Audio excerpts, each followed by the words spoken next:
Welcome to ANN In Depth. This is a special episode where we will focus on the crisis in Lebanon. I'm here joined by Rick McEdward, who is the leader of the Seventh-day Adventist Church for the region, and Günther, who is the leader for the Adra organization. That's the Adventist Development and Relief Agency.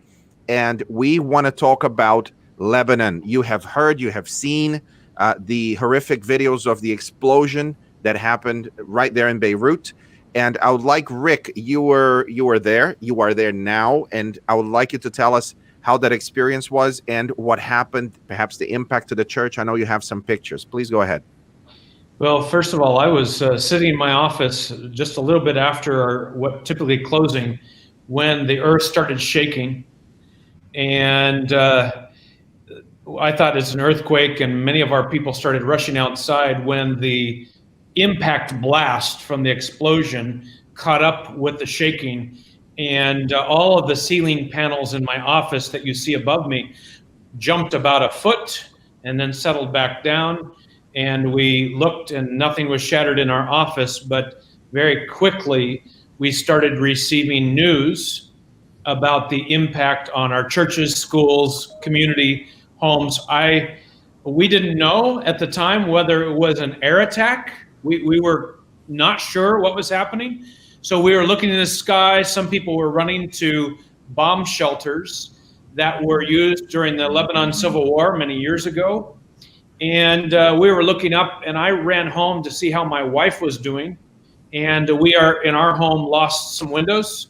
They were blew in, and we had literally shards of glass all over our house.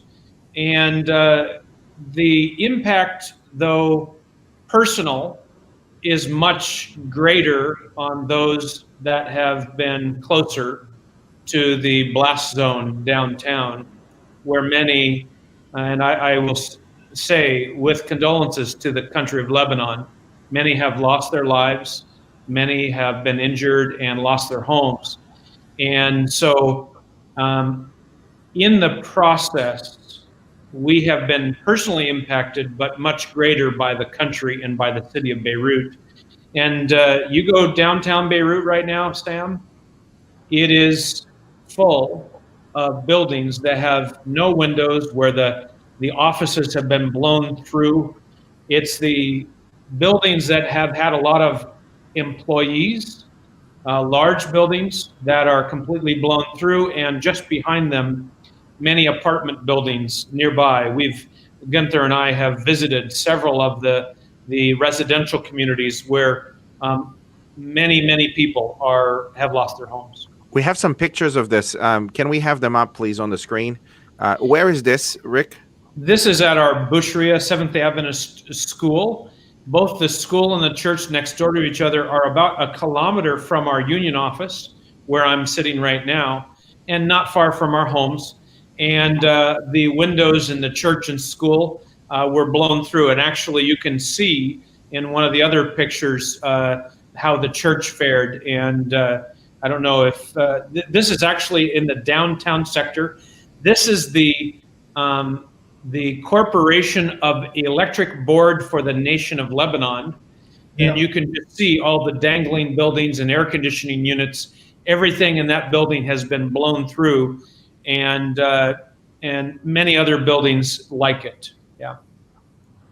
Wow. Keep going. Do we have more pictures there? What's that? This is the Seventh-day Adventist Church. That's about a kilometer from here, Bushria Seventh-day Adventist Church. I counted the other day. We've already cleaned up the debris, but I counted the missing windows are about 22. So if we had to have worship services again, it would be open-air worship services.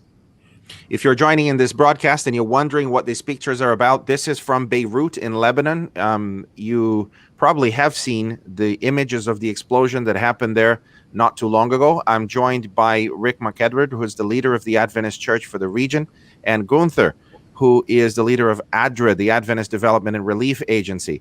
We're continuing to talk about what the situation is on the ground, what the church is doing, and how you can help.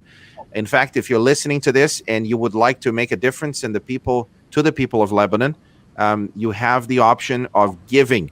And if you go to adra.org/emergency fund, you could use your resources, however large or small they may be, to help in this difficult situation. We're going to talk about food being one of the main things that is expensive to buy at the moment as inflation is skyrocketing following this situation. Rick, this is downtown near the explosion, I presume. This is just across the street from the explosion site, actually less than 100 meters from the explosion site. And along the highway and in every community, as you drive through the narrow alleys off of the highway, and all you see is destroyed cars. And they may be Mercedes or Land Rovers, or they may be old, difficult to operate cars to get parts for that have been around the streets forever, but virtually thousands of vehicles. And if you look in the background of this photo, those are apartment buildings that all of the apartments have been blown through. That's incredible. Do we have more pictures at this point? This is the downtown, just actually not far from here, the Adra Lebanon headquarters, which was heavily damaged. Many windows, ceilings, collapsed walls, etc. were there. And we immediately the next morning sent a team of union and Adra employees to go in and help clean up the debris. Yeah. What about this? This is one of the apartments which we actually cleaned up. You'll notice that those large picture windows, which this apartment is a working class apartment, but had windows all around it. We sent teams down every day to clean up debris. And this man came to me on the sidewalk and said, "Can you help me? I cannot possibly do this." And we went up to his apartment on the 6th floor with no elevator service. And our team of people helped remove all of the broken doors and windows. The debris had been piled inside by the bomb blast, the explosion blast. And it was just piled inside, and we were able within about an hour and a half to completely restore order without windows or doors to his house. And afterward, he was just appealing to me saying, "Thank you so much. Take anything. We want you to go away with a souvenir from our house. Is there something we can do to repay?" And I told him, I said, "Listen, we're here as a visible expression of God's love to you. And that's all we're here for. Thank you." And we will visit him from time to time because he was so grateful for what we did for him. Across the street from his house was a auto dealer who had all of the windows in the auto dealership completely blasted out. The cars had already been removed, but the glass and the debris was there. So our team carefully scooped up all of the debris. I guess on Sunday this week, we hauled maybe 2 to 3 tons of glass from the blast zone in one small section of a suburb of Beirut that's really close, within about 300 or 400 meters of the blast zone. I see Middle East University written on the T-shirts. That's one Adventist university right there in Beirut. The students, after, of course, they realized that this was a tragic event and people were in crisis, presumably they stepped up to help. Actually, the Middle East University is one of our neutral brands, along with Adra, where the churches locally, and we all have T-shirts from them already from the university. So we decided let's use this as a way of showing that we are coordinated, we are organized, and that we are loving the community in the name of the university, which is known as one of the original Christian universities in the city of Beirut. Well, let me transition now to Günther and Adra. Adra has been present in every major world disaster recently, especially, and this is no different. So tell us, how is Adra helping? Well, the first thought that we had is that we knew that there will be rescuers, firefighters, and civil defense in the area to search for survivors, and we know that in this moment they are working around the clock And so we thought, let's take water for them and for other volunteers that we might find. As we went to the place, we realized that there were some blockades by the army, not letting the population to get closer. But we talked with the army. We reached the headquarters of the firefighters in a blockade, and then we talked with the firefighters, and they asked, "No, you can leave here. The water we will take there." Then I said, "No, we need Azara to go." And then he jumped in our car, one of the commanders, and he threw his presence in our two cars. We went to the site where the blast happened, and they were just starting to put a tent, the firefighters, and there were also rescuers teams from France, and then after Poland, and then they gave us also a list of materials they needed. The next day we managed to purchase things because on Thursday we had lockdown, not all the shops were open. So we went back on the following day, and we could set their rest camp for them. And the second thing that we start doing is to distribute water and also some food to the population on the other side of that road that separates the port from the buildings and the homes. And now we are, of course, doing reports, proposals. We receiving donations and coordinating with other NGOs areas for us to continue distributing food and also some vouchers with charged with some credit for people to buy food, or if they need to buy a pen or a tool or something to repair their home. We have some pictures that you brought. If they could be added to the screen, you can tell us what we're looking at. Yeah, well, this picture is taken from the highway that separates this area that you're looking, the port, and in the back is the city, let's say. As you see, that huge building is where the silos for the wheat, the grains were. We went to that place exactly there. And this section of the port is destroyed. Is incredible. And I talked with this commander of the firefighters, Sam and Rick. He said to me, "Look, I'm 25 years working with this unit, with the firefighters. Even during the war, I have not seen such destruction with one blast, you know." So it's really amazing, sadly amazing. Yeah. Next picture. Do we have? Keep the pictures coming. Let's go through. Yeah, this is another close-up. There were two sheep. This is an interesting story. If I have the time, you see this firefighter, a young lady. So he told us this story. When the fire started, they were called. So they sent from this headquarters one truck and one ambulance. Let's talk about that a little bit. I noticed in the videos I watched of the explosion, the reason why most people were filming already is that there was already a fire going on. That's right. And the story is about this truck being sent to handle the fire, not the explosion. Exactly. Okay. So then when they reached there, they called the headquarters again. Come, bring all trucks with water we have because the fire is huge.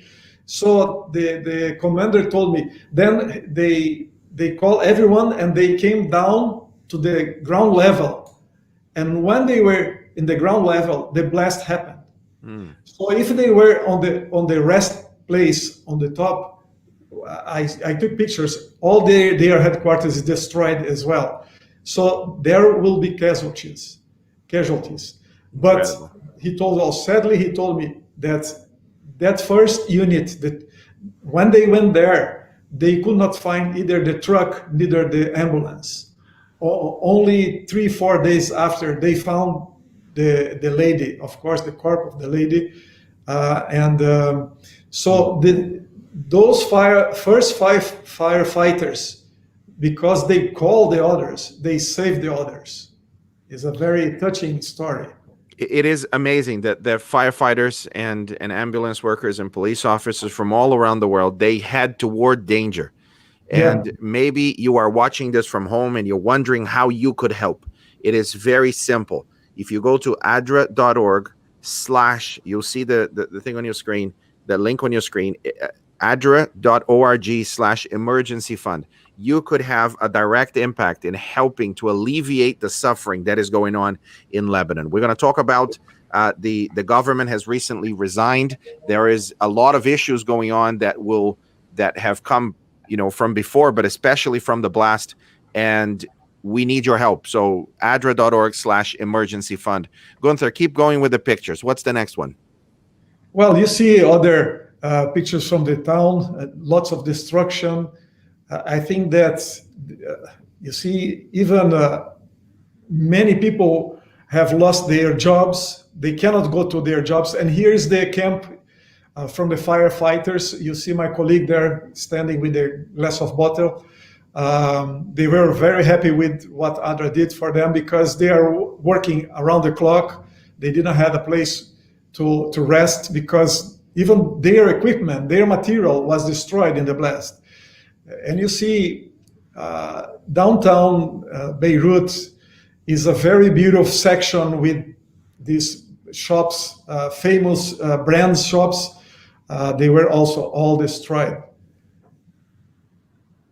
Next picture. Yeah. And here is also inside the Firefighter headquarters. We are talking with this commander. Now, Rick, you can explain that. So one of the things that we've been doing, Sam, is sending out teams to sweep the streets, to help people clean apartments, to clean out businesses. And even though it's one at a time and it's slow, painful work because the glass is all shattered into small pieces. So actually cleaning a street from glass is really painstaking work. The other thing that we've been doing is already before the crisis, we've been packing food parcels because of the economic crisis that has unfolded here. But now that this has happened, yesterday we had a large group down in our school here, Beirut Adventist School, which was impacted, setting up, and they packed several, I think 300 food boxes to give out food boxes to people who've been affected by the economic and now the other crises that are here in Lebanon, like this explosion. Rick, let me transition to that conversation because inflation has skyrocketed. That means that food is now very expensive. The blast has set in motion a sequence of events where the government has now resigned. Now, both Adra and the Seventh-day Adventist Church, you are nonpartisan. You work in a very neutral way everywhere that the church is found and that Adra is found, and you provide a lot of help to the communities that are in need. But this has not, the difficult situation has not started with the blast in Lebanon. Tell us more about that social, economic, perhaps, impact that this has had. Well, you're exactly right. About 9 months ago, I arrived back from travel to the General Conference. And as I arrived back, I could not get a taxi to my home because all of the streets in Beirut were blocked. There was burning trash and fires, tires burned, and there was a popular protest among sincere Lebanese that wanted to see the country reorganized. This was, and almost every political party recognized this as a positive demonstration to say, we Lebanese want to improve our country. And over the next several days, it morphed and changed, but that launched simultaneously with a economic crisis where the banks were closed for about, except for a couple of days, about a month, and the currency began to spiral out of control. It went from 1,500 lira to the dollar to up to over 10,000 to the dollar, and it's varying. So we lost about 85% of our purchasing power. All of the food in the markets and supermarkets increased in their cost, so that the average Lebanese person doesn't have what it takes to purchase food and to stay afloat during this crisis. Also, because right after that, the coronavirus crisis, the COVID crisis came, which caused a lockdown in March. And we were on lockdown for about 6 weeks with nobody going out of their house and slowly opening up the shops and stuff again. Well, that crisis returned about a week ago, and we started on lockdown again because the caseload is increasing. The government has locked down again. So currently, we have faced political, economic, and health crises that has brought the nation of Lebanon to its knees economically and health, and the hospitals have been filling up. The expectation before the explosion was that the hospitals would be full of COVID victims by August 20. And suddenly, the blast happened, and with the blast, it took out 2 major hospitals, completely destroyed. One of them that has the best critical care unit in the country is reduced to 20% of its original capacity of the entire hospital. So we are reaching out, basically saying, is there anybody in the world that can help fund the rebuilding of this large hospital? The infrastructure of the country, roads, and some of the large ministries, the electric board, etc., have been damaged. The hospitals have been damaged. So suddenly, the country is currently at a standstill because of the economic impact. And a large portion of downtown Beirut cannot function, which would mean more jobs than what is estimated at 50% unemployment right now. Probably was just added another 10 to 15% unemployment, I'm guessing at that rate, because the large office buildings that have just been put out of commission for a while. So more than half of the families don't have access to a source of income. I also read about the port and how a great proportion of food that comes into Beirut comes from the port, and that's now done because the blast was near the port.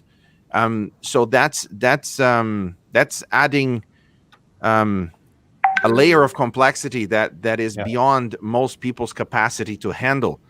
Sam, if I can interject, the granary for the whole country is at the port and has been destroyed. And that's the tall building that Günther was showing us before, right? That's the destroy. So the grains are done. You see, most people that are watching this broadcast, 2020 has been very difficult for you, but it doesn't seem to compare with what we're seeing here because the level of desperation is greater. We are part of this global Seventh-day Adventist Church, and the prayers have been constantly, we've been praying since the blast. Here is a prayer from someone here, Romer. This is what he says. Dear God, please bring calm to the disturbed, healing to the injured, comfort to those who have lost their families and friends, and restoration to the people of Lebanon. And I make this our prayer on behalf of 21 million Seventh-day Adventists, that God will bring, a respite to the suffering that is going on and the anxiety that is there. If you are watching this from home and God has given you a lot of resources and you want to help, and even if you don't have many resources, there is a website you can go to, and that is adra.org, ADR. Let's bring that up to the screen, the link, adra.org/emergency fund, adra.org/emergency fund. Normally in ANN In Depth, we do not have ever any request for giving or donations, except in moments of crisis like this. So Adra is on the ground. Günther, tell us more what Adra has been doing. If you joined the broadcast just now, then help us share this with others so that we can provide an update to the world about what's going on and how they can help. Günther, tell us more about the Adra operation there. We are right now doing needs assessment together with other organizations. because we are now ending the first initial response, that is in the first week, distributing food and water. And now we are also doing planning, contacting donors, receiving donations. We received today, a couple hours ago, one ton of food coming from Slovakia, where in a plane. Adra Slovakia sent us with their government plane that just arrived here. So we are also in the process of packing this food to distribute in the next days. So the critical now is the coordination with others that are on the ground for us to identify the areas and which we are continuing to work. But for sure, we are continuing to distribute food, prepare food and vouchers with credit for the people, because basic needs now are not only food and water, but security. Lots of homes are without the door or windows. We have interviewed people who are sleeping during the night and rotating with family members to be awakened during the night and day to protect their homes. So we are also planning to provide them with resources to secure, not repair all the house, but secure the house. So that's what we are also doing. What do you expect in the next, we talked about the immediate situation. What do you expect in the medium and long term in terms of both Adra and the church's involvement in restoring and rebuilding and bringing hope to people that really what is needed is hope that things will get better. The Lebanese people are very resilient people. They've been through terrible things in the past, and they've come through. And we all know that this will happen again. But medium to long term, let's start with Adra, and then Rick, perhaps you could come in after. Well, Adra Lebanon has a history in the education sector. So we want to identify also 1, 2, 3 schools to assist them in their rehabilitation and work in the community surrounding, because there are 300,000 children without a home now. So we want to focus as the funding we get for this sector. We also will continue providing assistance in food security, because as we have been talking here, people before this emergency have already many have lost their jobs, and now even worse. So the assistance is not only now, but it has to be for a couple more months. So we will work on this for food security, education, and if we get also funding, one aspect is very important, is the mental health support, because the Lebanese population, as we all are aware, they went through difficult times in the past. So many people are affected with this blast because of brought the past history also. And even for the children that have not that history, but what happened here is very stressful. So we are, as the funding comes, we are also going to have maybe 1, 2 teams, something to give this mental health support to the people. Excellent. Rick? Of course, also with Adra, I've heard a lot of discussion about a Windows and Doors project, because that's one of the major issues that we face.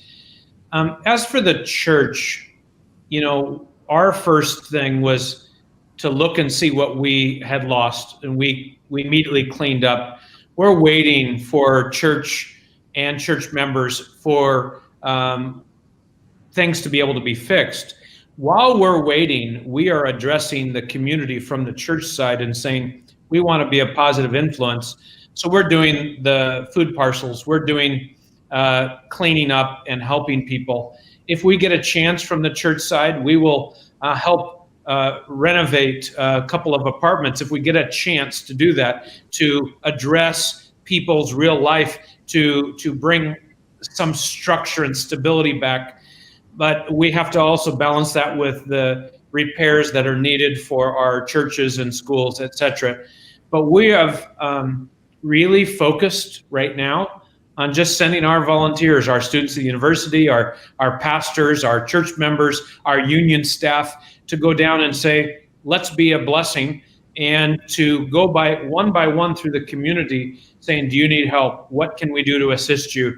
And people, I have to say, the people of Lebanon are so gracious. And even if they have needs, they will say, go to the next one, help them. They have a greater need than me. And the beauty of their receptivity shows the resilience of the people of Lebanon.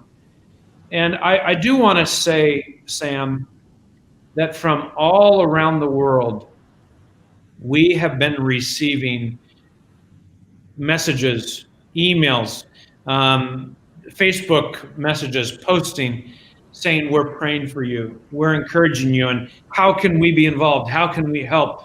And I just want to say thank you to the World Church, to the divisions who've sent us many encouraging messages and support, to the World Church membership who have said, yes, we're here for you, to the General Conference for opening ways, for all of the support that we're receiving. You know, oftentimes I have to say, our heart is full, and even it brings tears to my eyes when other mission territories like ours reach out to us and say, we want to help support you in a time of crisis. And when another needy part of the world reaches out to us, we say, how can we not but be grateful to the way that God inspires people's hearts and reaches out to us? And we're so glad to partner with Adra. Günther and I meet several times a day these days, either by phone or in person when we're there, because we want our response to be together. We're helping Adra, and Adra is helping the people of Lebanon, and we're together in our response to this crisis. Rick, the people of Lebanon are very connected with the world, and it wouldn't surprise me if they come across this broadcast. If there are people in Lebanon who want to join the effort of helping others, because coordination is really important, yes. Do they have to be Christian? Do they have to be Adventist to help? How do they connect with you? Where do they go? Actually, well, we were down supporting yesterday and the day before. We had several people who were coming down to help, teams, families, etc., who said, you guys are organized, you guys are representing something we want to do. They joined us. It didn't matter what faith background they came from. It didn't matter who they were. They had, there was a couple twins who said, we were born on September 11, 2001.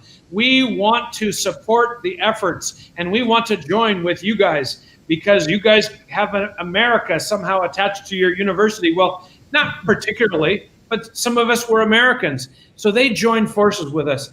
It doesn't matter your faith background. It doesn't matter your ethnic or national background.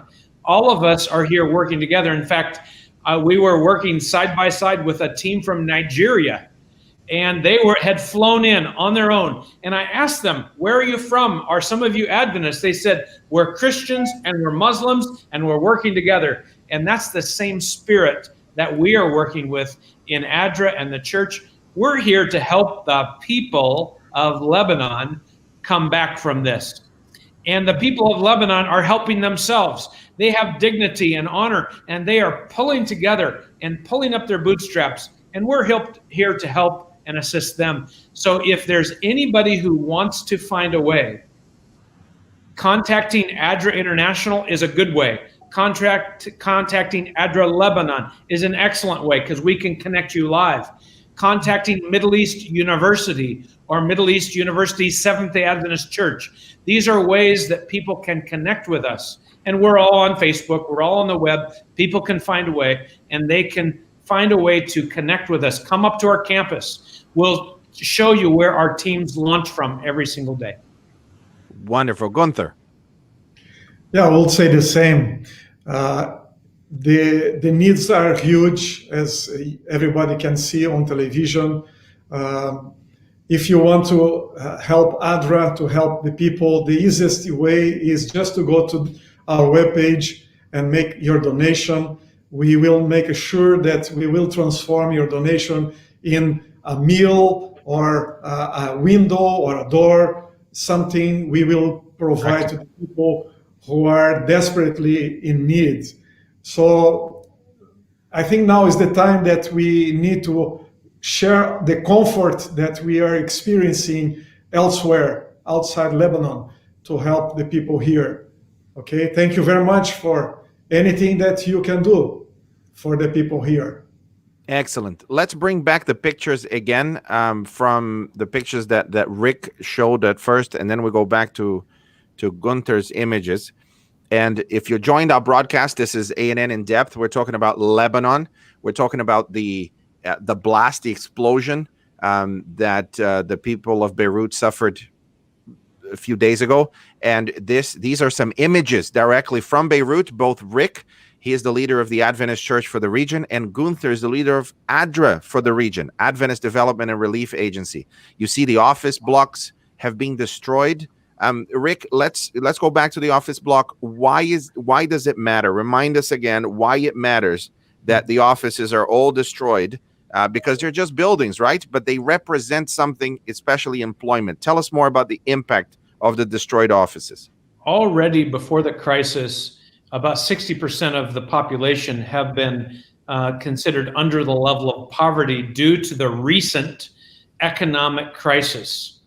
And so to have a lot of the office buildings in the downtown area all blown through, losing, imagine, electricity, losing the windows and doors, air conditioning units, probably most of the hard drives and the data in these large office buildings is probably all wiped out. And you think of the economic impact of losing probably another 10 to 15% of jobs that have already been decimated in the country before this crisis.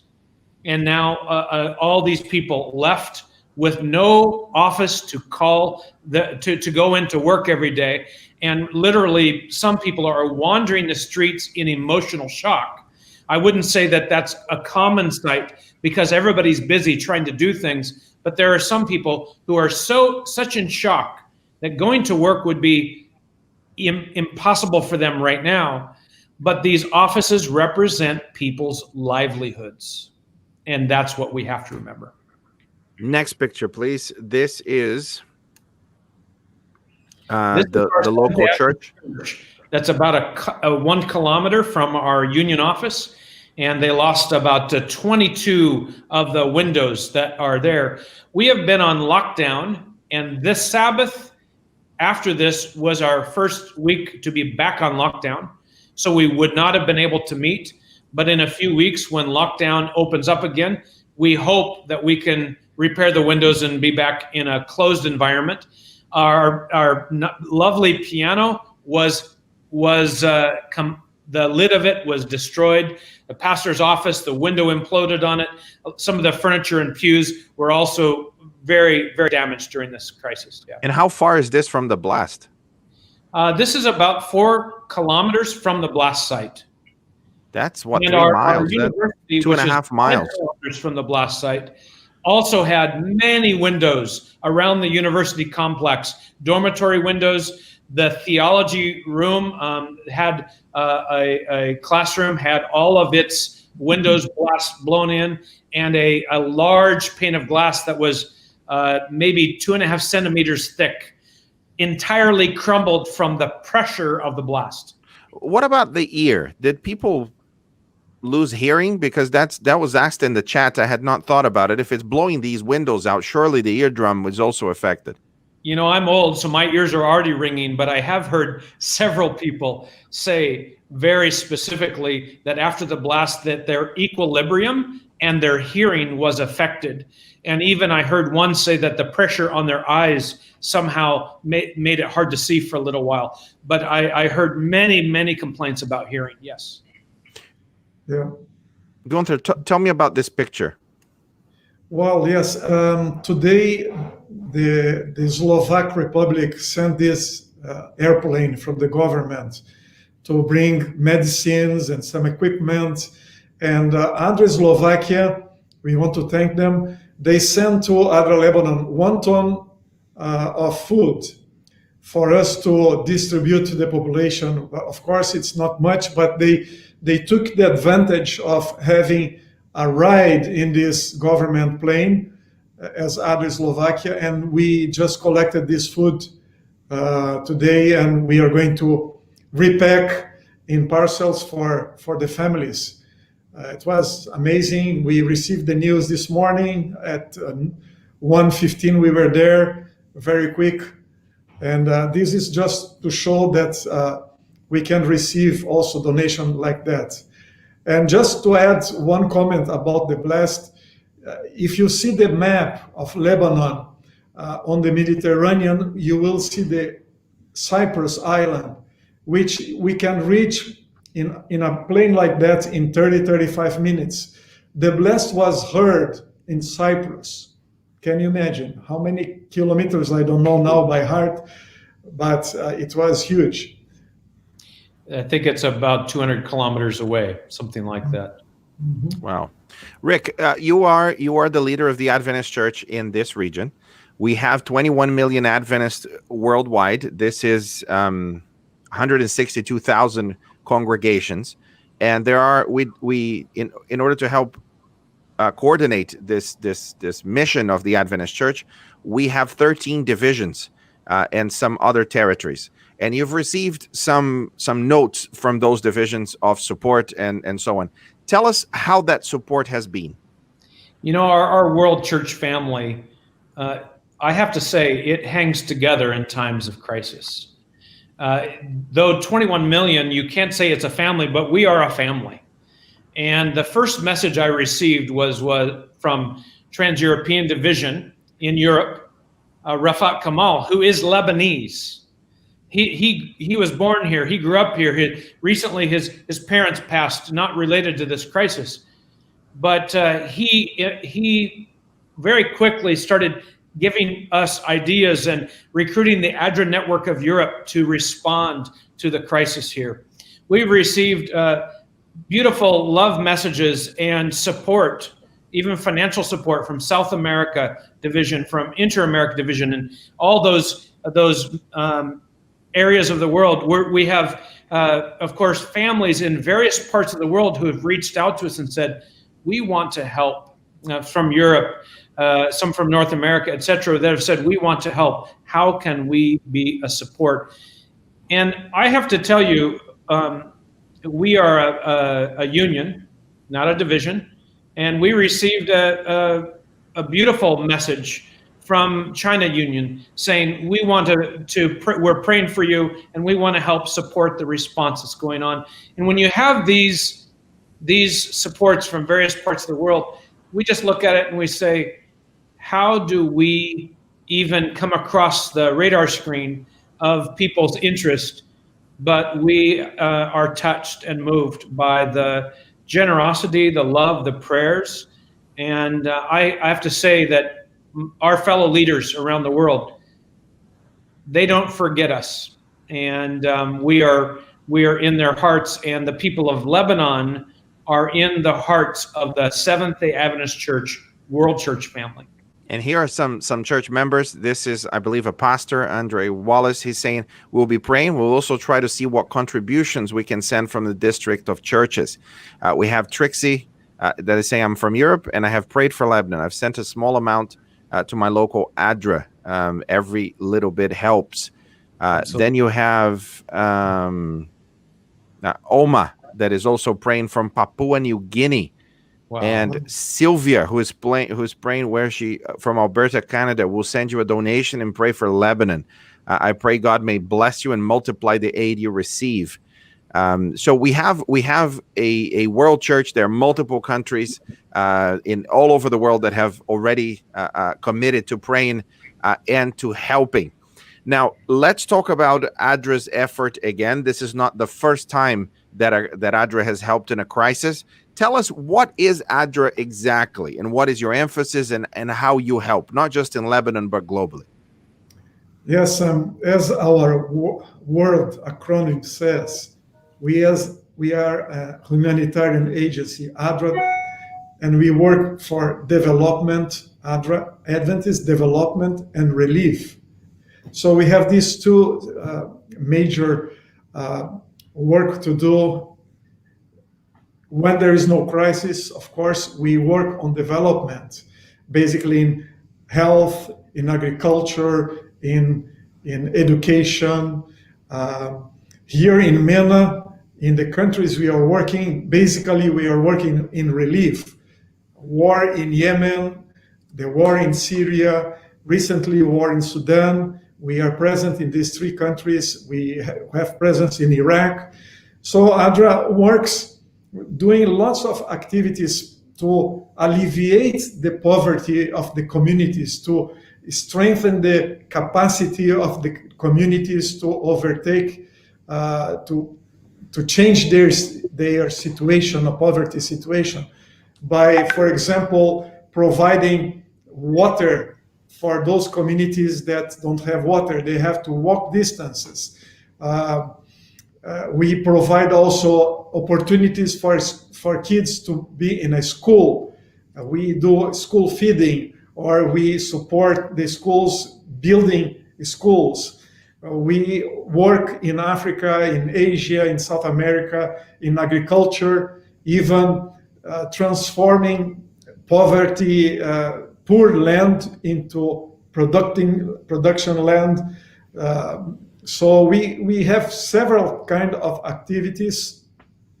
In the relief, when things happen like we have experienced here, we try to bring the basic needs first, which is water and food. And of course, we are going now in Lebanon to see what else we can provide. We will see also some gaps that other NGOs are not providing, so we can also provide assistance. Excellent. If you are interested in finding out what the latest information is for what Adra and what the church is doing there, you can follow the MENA Facebook pages and Instagram, and also the Adra Lebanon Facebook pages and social accounts. Rick, tell us about some people that had some escape from the blast, and some stories that you were sharing before. You know, I can think of a couple stories. One is there's a couple of our teachers at the Bushria School, which we saw pictures of earlier. They were in our media center doing a recording for the Hope Channel. And as they were recording, it was a little frustrating. Things weren't working out, and they ended up staying later than they expected. But when they arrived home, they saw why, if they had arrived home on time, their whole picture window overlooking Beirut, the sliding glass door of their balcony, was blown in, and they would have been showered with glass. And they look at that now and they say, wow, how can we serve? How can we give back? And they have been down on the streets cleaning things, helping people virtually every day since this. Another story, Sam, that happened is really close to all of our hearts, because those of us that have children, our MENA government liaison, who works with our visas and stuff, he and his wife were at home expecting some guests, and they were cleaning. And suddenly, when the shaking of the blast happened, they said, oh, we should pull back. And the little boy was right in front of, again, a balcony window, a large sliding glass door. And they told him, move away from there, move away from there. And just before he was able to move, the impact blast blew out and shattered glass all over their 7-year-old boy, and completely from head to toe. And the father reached and grabbed him out from underneath the glass, and shockingly, not a scratch on that little boy. And he was wearing a tank top and shorts and barefoot. He was absolutely, there's pictures that I have of the implosion of the glass and the devastation. Not a scratch on that little boy. And the father said, how are you doing? He says, I'm okay, because I prayed for Jesus to help me, and the Lord answered my prayer. And you look at this story and the shaking and the anxiety of the parents afterwards, and the mom and dad who had such impact from it. And we look at that and we say, why are we spared during times of crisis? And there's a famous book by Philip Yancey called The Question That Never Goes Away. And my wife and I, we lived through the tsunami in Sri Lanka many years ago. And we had to ask that question repeatedly. Why were we spared and others were not? And the only resolution that I can come to for me is the only reason that I'm spared a couple times during these tragedies is in order to turn around and help those who are suffering from the crisis that we're involved with. We are saved to go turn around and to serve others and to help humanity in need. And so this is, I'm sure, the same life that Günther is committed to, and our family and our staff are committed to, that we are here to serve humanity, Adra and the church side by side. Yeah. What amazing stories. We, as part of the Seventh-day Adventist Church, we all believe, all 21 million of us believe, that God has not given up on this world and that he's coming back to restore this world. And until that happens, institutions like Adra, who helps to develop, to feed the hungry, who help to create sustainability and disaster relief. We believe that the new earth that God will create will not have blasts, that it will not have people that are hungry, that it will not have people that are homeless. So we're doing our absolute best, even in the old earth, to anticipate that day when we will be truly free. And you're right, Rick, we have no idea why God spares some and doesn't others. That doesn't seem to be much rhyme or reason. And one day those things will be revealed, and we just have to be content with that tension as we are here.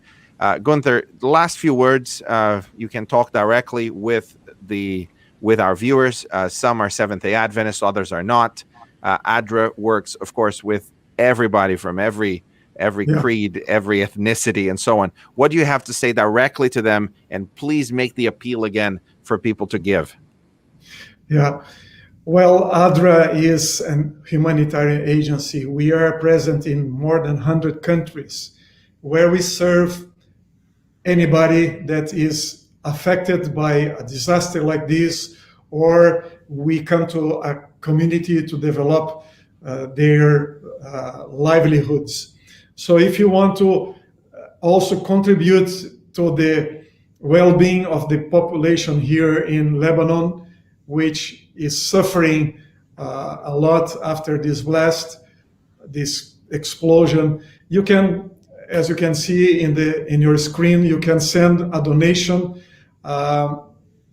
We will make sure that your donation will help a family, a child, or an old person. We'll go to those who are in need. And millions of the Lebanese, I would say almost everyone here in Lebanon is affected. So thank you very much for your sacrifice to help us to assist the people here in Lebanon. And please contact us also if you want. Thank you, Günther. Rick, same thing to you. What would you say to the church family worldwide who are watching, and those that are not Seventh-day Adventists who follow our channels? I just want to say again, thank you to the World Church for the prayer and encouragement, support. The way that you have pulled together as a worldwide family just makes the little bit that we can do here very meaningful. And I really want to reach out to every person to remember the people of Beirut who have suffered in this tragedy. They've suffered economically, for sure. They've suffered in their life, in their psychosocial. The impact of this reminds them of the war days in the past. So just remember the people of Beirut and those of us that are doing our best to serve them.